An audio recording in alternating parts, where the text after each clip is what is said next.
శ్రీమాతే నమ. ఓం శ్రీ గురుభ్యో నమ. నమస్తే అండి, నేను మీ రామకృష్ణ హాన్, ఆస్ట్రో న్యూమరాలజీని. అందరూ ఎలా ఉన్నారు? ప్రపంచంలో ఉన్నటువంటి మనకు లగ్నాలు మొత్తం 12 లగ్నాలేనండి. 12 రాసులు ఎలాగో 12 లగ్నాలు కూడా అలాగే ఉంటాయి. కాకపోతే ఈ లగ్నాలు అనేది కూడా మనం ప్రతి 2 గంటలకు ఒకసారి చేంజ్ అవుతుంటాయి. మనకు 24 గంటలకు ఒక రోజు కాబట్టి ప్రతి గంటకి అంటే ప్రతి 2 గంటలకి ఒక లగ్నం చొప్పున 12 లగ్నాలు 12 రోజులు 24 గంటలకు పరిసమాప్తం అవుతుంది ఒక రోజులో. మనం చూసినట్టయితే కొన్ని సందర్భాలలో ఈ లగ్నాలలో మనం వివాహాలు చేసుకోవడం జరుగుతుంది. లగ్నబలం అంటారు కదా, మనం ఏ లగ్నంలో ముహూర్తం పెట్టారు, వివాహం చేసినప్పుడు ఏ లగ్నంలో ముహూర్తం పెట్టారు అని పండితులు, ఎందుకంటే దీన్ని అందరూ పట్టించుకోరు. ఎక్కువగా మీరు పట్టించుకునేది ఏంటంటే రాసులు, నక్షత్రాలు, వాటి యొక్క స్వభావం, ఏలినాటి శని, ఇవే చూసుకుంటారు. కానీ లగ్నాలు కూడా ప్రామాణికంగా తీసుకోవాలని అది మీరు తెలుసుకోవాలి ఫస్ట్. ఇప్పుడు మనం ఒక వ్యాపారానికి మనం స్టార్ట్ చేస్తున్నాం. పంతుల దగ్గరికి వెళ్తే ఇగో ఈరోజు ఈ టైం నుండి ఈ టైం వరకు మీరు వ్యాపారం ఓపెన్ చేయాలంటారు. ఎందుకు చెప్తారో, ఆ వ్యాపారం అనేది ఈ టైం నుండి ఈ టైం వరకు ఎందుకు చెప్తారు అంటే, ఆ వ్యాపారానికి సంబంధించినటువంటి లగ్నం ఉంటుంది ఒకటి. ఆ లగ్నంలో కనుక మనం వ్యాపారాన్ని ఓపెన్ చేసినట్టయితే, ఆ లగ్నం అతనికి కలిసి వచ్చినట్టయితే చాలా వరకు మంచి మేలు జరుగుతుంది. కొందరు వాళ్ళ యొక్క డేట్ ఆఫ్ బర్త్లను బట్టి లగ్నాలు కాంబినేషన్ కలిపితే, కొందరు ఈ 12 లగ్నాలలో ఏది మంచి లగ్నం అనేది చూసి దాని ప్రకారం అనేది కూడా మీకు చెప్పడం జరుగుతూ ఉంటుంది. అయితే ఇక్కడ మనం గమనించవలసినటువంటి విషయం ఏంటంటే, మనం ఏదైనా ఎగ్జామ్స్ మనకు రాస్తున్నాం అనుకోండి, ఎగ్జామ్స్ రాసినటువంటి టైము గమనించుకోండి. కొన్ని లగ్నాలు అనేది కూడా చాలా పవర్ఫుల్. అంటే కొందరు మామూలుగా చదువుతారు. ఇప్పుడు ఉన్నటువంటి పరిస్థితులలో చూస్తే, నేను ఒక ఆవిడ నా దగ్గరకు వచ్చి నాతో మాట్లాడింది.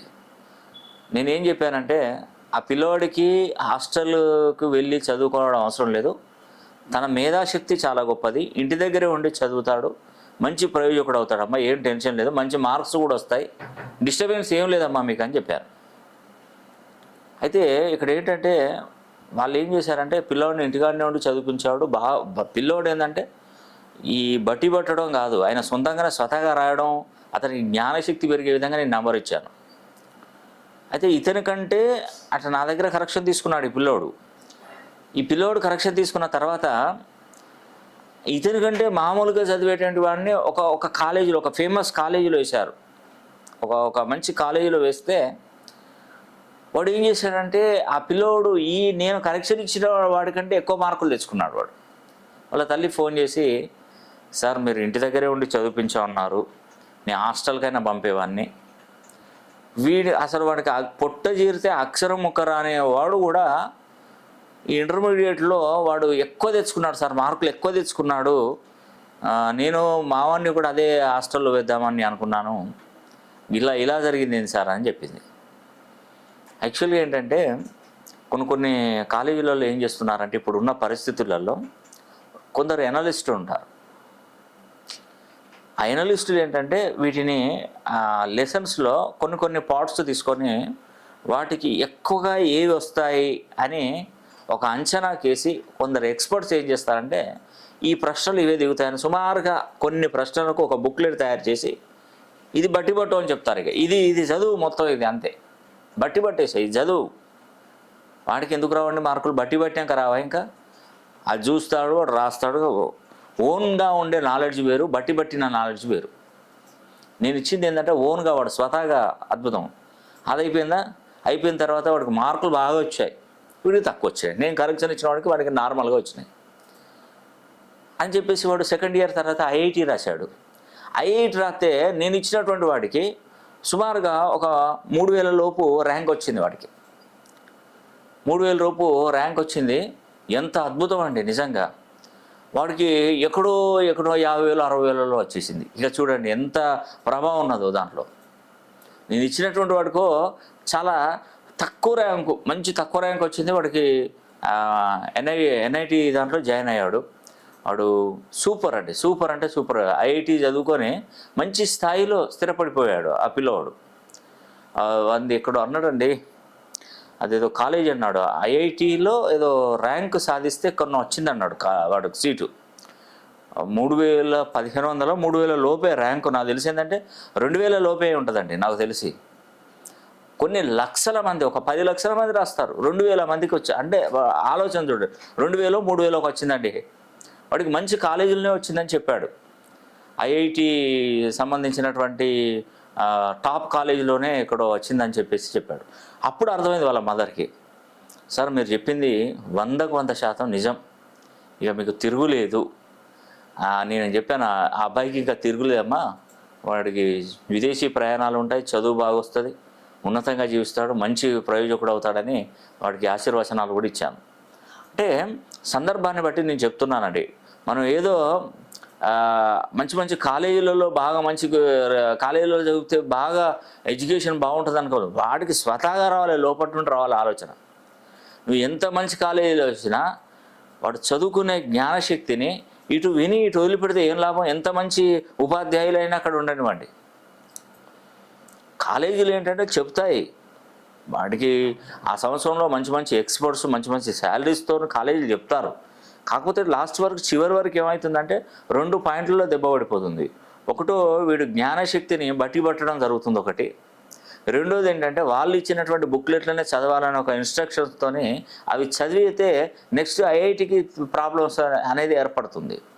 ఫస్ట్ ఏది ఏమైనా ఫస్ట్ పిల్లోడికి మన పేరులో ఉన్నటువంటి సంఖ్యాబలాన్ని కరెక్ట్గా ఇచ్చామనుకోండి, ఇంకా మనకు తిరుగు ఉండదు. నేను చెప్పేది అది. ఇక ప్రపంచంలోనే తిరుగు ఉండదండి. అన్ని విధాలుగా సక్సెస్ అనేది ఉంటుంది తప్పకుండా, అన్ని విధాలుగా మంచి మార్పు అనేది కూడా తప్పకుండా వస్తుంది. నేను చెప్పేది అదేనండి. ప్రపంచంలో ఉన్నటువంటి టాప్ లగ్నాలలో కనుక మనం గమనించినట్టయితే ధనుర్లగ్నము, తులాలగ్నము, కుంభలగ్నము, మేషలగ్నము, వృశ్చిక లగ్నము, ఈ 5 లగ్నాలండి. మనం వ్యాపారాలకు ఉపయోగించుకోవచ్చు, వివాహాలకు ఉపయోగించుకోవచ్చు, చదువులకు ఉపయోగించు, అంటే ఎగ్జామ్ రాసిన చదువులకు ఉపయోగించుకోవచ్చు, ఏదైనా శుభకార్యాలకు వెళ్ళినప్పుడు ఉపయోగించుకోవచ్చు, మనం స్థలాలు కొన్నప్పుడు, భూములు పెద్ద పెద్ద అపార్ట్మెంట్స్లలో ఫ్లాట్లు కొన్నప్పుడు, ఇల్లు కొనుక్కున్నప్పుడు, వాహనం కొనుక్కున్నప్పుడు, ఇలాంటి లగ్నాలు చాలా చాలా ఇంపార్టెంట్ అండి, వెరీ వెరీ ఇంపార్టెంట్. ఆ లగ్నం మంచిది. ఇప్పుడు ఒక బండి కొనుక్కున్నాడు, ఆ బండి ఏ లగ్నంలో కొన్నాడో చూసుకోవాలి. ఇది ఎవరు గమనించరు.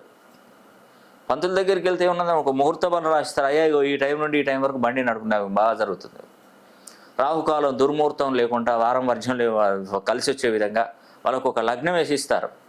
ఏం చేస్తారు, ఆ లగ్నాలలో ఆ బండి తీసుకోకుండా కొన్ని లగ్నాలు అతనికి ఆపోజిట్గా ఉండడం వల్ల యాక్సిడెంట్ ప్రమాదాలు అయ్యే అవకాశాలు ఎక్కువగా ఉంటాయి. ఇది మీకు తెలుసా అండి? మనం కరెక్ట్ టైంలో కనుక బండి బయటికి తీసినప్పుడు ఆ లగ్నం మనకు పడకపోతే దాని ప్రభావం అనేది కూడా యాక్సిడెంట్ల రూపంలో మనల్ని ఇబ్బంది పెడుతుంటుంది. అందుకే ఎవరైనా బండి కొనుక్కున్నారని అనుకున్నటువంటి వారు లగ్నాలను ప్రామాణికంగా తీసుకొని ఆ రోజు మీరు బండి ఎక్కొచ్చండి. ఫస్ట్ మనం ఎక్కినటువంటి రెడీ చేసి స్టార్ట్ చేసి ముందుకెళ్ళినప్పుడు ఆ లగ్నాన్ని బట్టి అతనికి అదృష్టమా దురదృష్టమా అసలు ఏంటి ప్రాబ్లం అని మనం చెప్పవచ్చు. అది పూర్తిగా వాళ్ళ డేట్ ఆఫ్ బర్త్ మీద డిపెండ్ అయి ఉంటుంది, వారి యొక్క పేరు బలం మీద డిపెండ్ అయి ఉంటుంది. అంత చక్కగా ఉంటుందండి లగ్నాలు.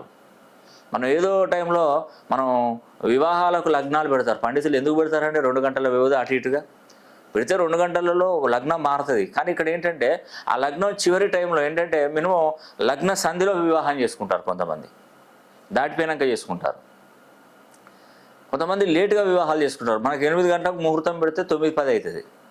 అది ఏ లగ్నం అవుతుందండి? అయిపోతుంది. దానిలో దుర్ముహూర్తం కూడా కలిసి రావచ్చు. ఇట్లా మెయిన్ ఏంటంటే ఇలా చేయడం ద్వారా కూడా చాలా వరకు డిస్టర్బెన్స్ బాగా ఎక్కువగా ఉంటుందండి. నేను పదే ప్రతి ఒక్కరికి అదే చెప్తున్నానండి. జీవితంలో మీరు ఏదైనా కార్యక్రమాన్ని మొదలు పెట్టుకున్నా, ఏదైనా చేయాలనుకున్నా, ఏదైనా ముందుకు నడవాలనుకున్నా మీరు ఫస్ట్ చేయాల్సింది ఏంటంటే ఒక మంచి జ్యోతిష్య పండితుల్ని, ఒక న్యూమరాలజీ తెలిసినటువంటి వారిని, ఒక ఆస్ట్రాలజీ తెలిసినటువంటి వారిని, ఒక ఫార్మిస్ట్రీ తెలిసినటువంటి వారిని, హస్తరేఖలు గవ్వలు తాళపత్ర గ్రంథాలు తెలిసినటువంటి వారి దగ్గర మీరు మీ పేరును సరి చేసుకొని మీ గురించి పూర్తి వివరంగా మీరు తెలుసుకోగలిగితే మీకు చాలా మంచి మేలు జరుగుతుందండి. మనం తెలిసి తెలియక ఏదో విధంగా అయ్యేదైతే పోయేది పోతుందంటే అలా గుడ్డిగా ఏది ఉండకూడదండి. మనం కాన్ఫిడెంట్గా ఉండాలి. ఇప్పుడు అందరూ లాటరీలు వేస్తారు, వైన్ షాప్ టెండర్లు వేస్తారు, వస్తే పోతే పోతుంది అని వేస్తారు, అది రాదు. కాన్ఫిడెంట్ అనేది లోపల ఉండాలి. ఇది వస్తుంది, ఇది నాకే వస్తుంది అని ఒక ఆలోచనకురా, ఖచ్చితంగా నీకే వస్తుంది. నీ పేరులో బలాన్ని పెంచుకో, ఖచ్చితంగా ముందుకెళ్తారు. ఇవన్నీ ఉంటాయండి, మామూలుగా ఏదంటే చెప్పేది కాదు ఇది. కాబట్టి ఒకసారైనా మీ పేరులో ఉన్నటువంటి సంఖ్యాబలాన్ని సరి చేసుకోండి, మంచి మేలు జరుగుతుంది. ఈ వీడియో కనుక మీకు నచ్చినట్లయితే లైక్ చేయండి, షేర్ చేయండి, కామెంట్ చేయండి. సర్వే జనా సుఖినో భవంతు.